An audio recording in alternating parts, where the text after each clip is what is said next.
Hello and welcome. In this video, we are going to be looking at the top paying finance and accountancy jobs in South Africa. Let's get started.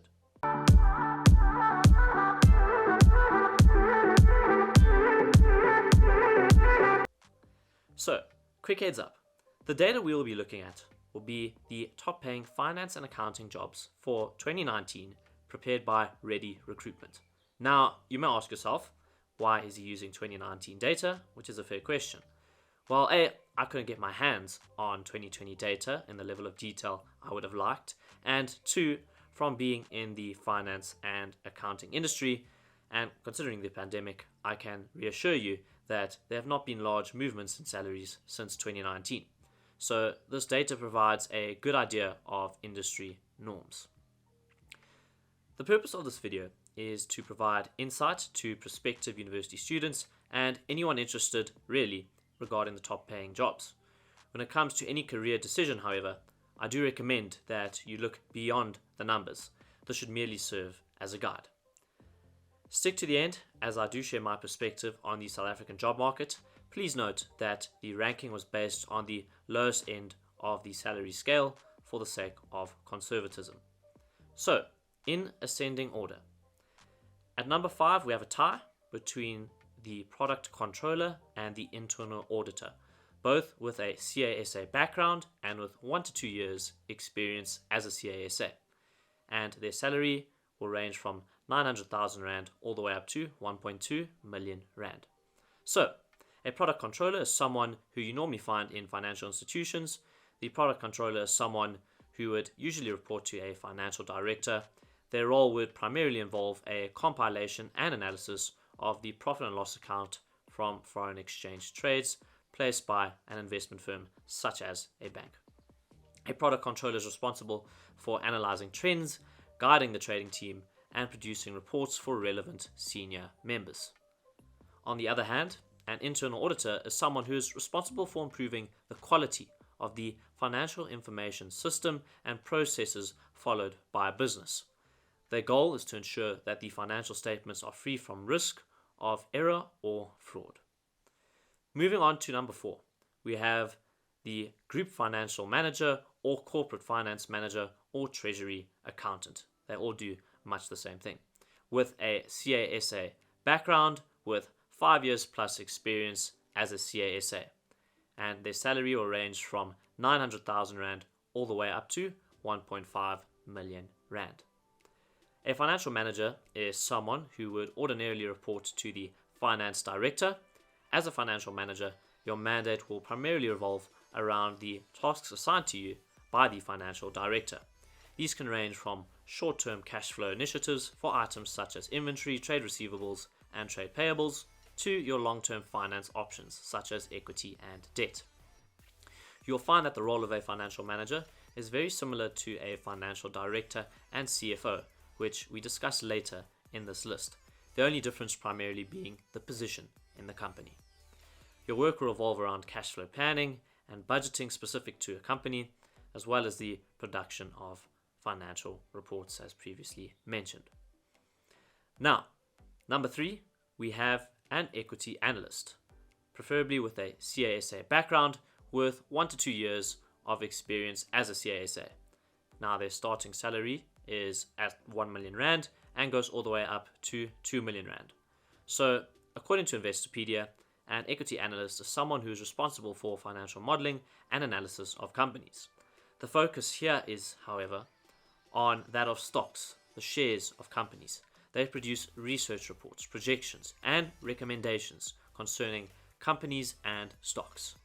Typically, an equity analyst specializes in a small group of companies in a particular industry or country to develop the high-level expertise necessary to produce accurate projections and recommendations.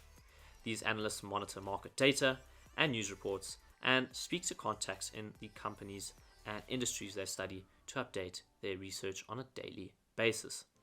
An equity analyst would probably report to a fund manager who would then, using the equity analyst research, make a decision to invest or sell a stock.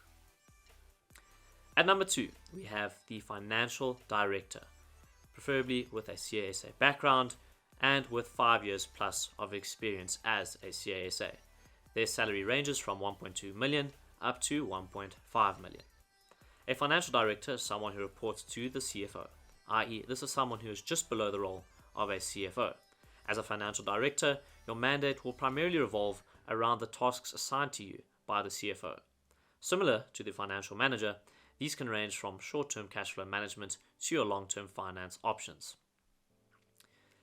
Lastly, and most importantly, at number 1, we have the CFO, preferably with a CASA background with 5 years plus worth of experience as a CASA, and their salary ranges from 1.9 million all the way up to 3.5 million rand. As a CFO, you are primarily responsible for the cash flow within a business.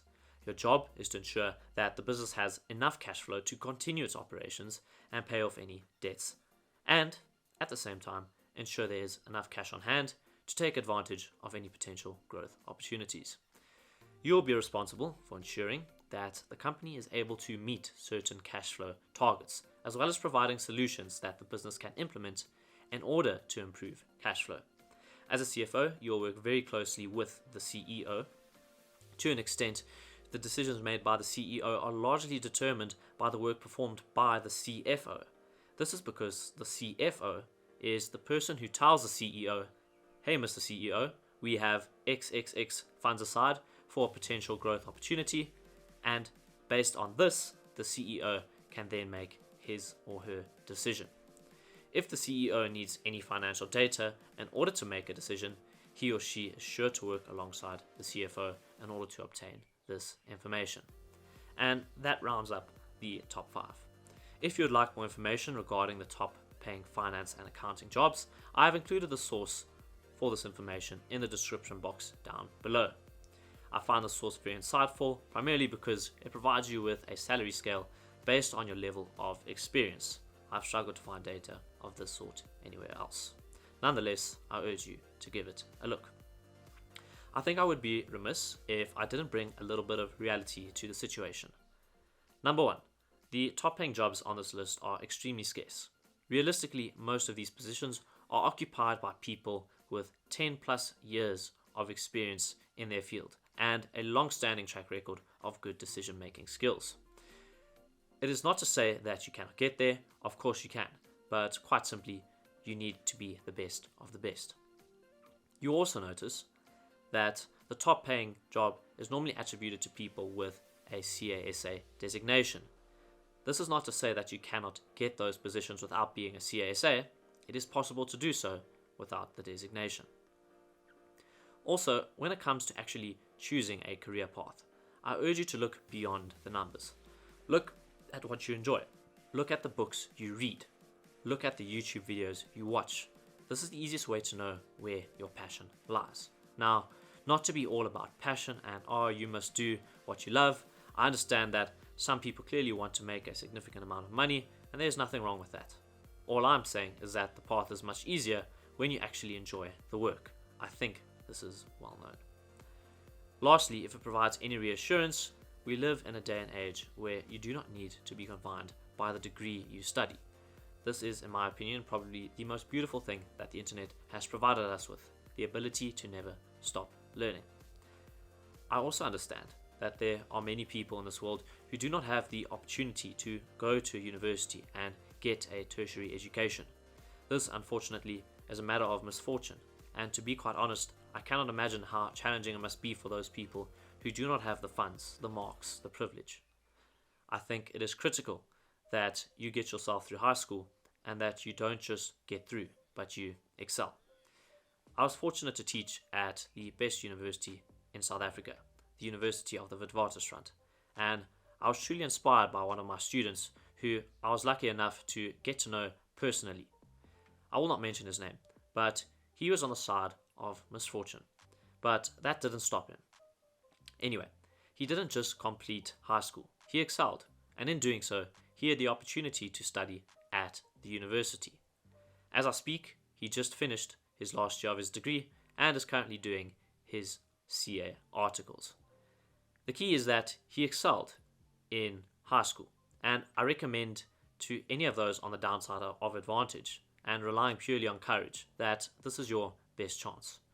Even then, I know deep down that there are children who work very, very hard, who face numerous challenges I can't even fathom, and still they don't get into university. There are many children that can't even go to school, something as simple as that. Clearly, there are important problems in this world which need to be addressed.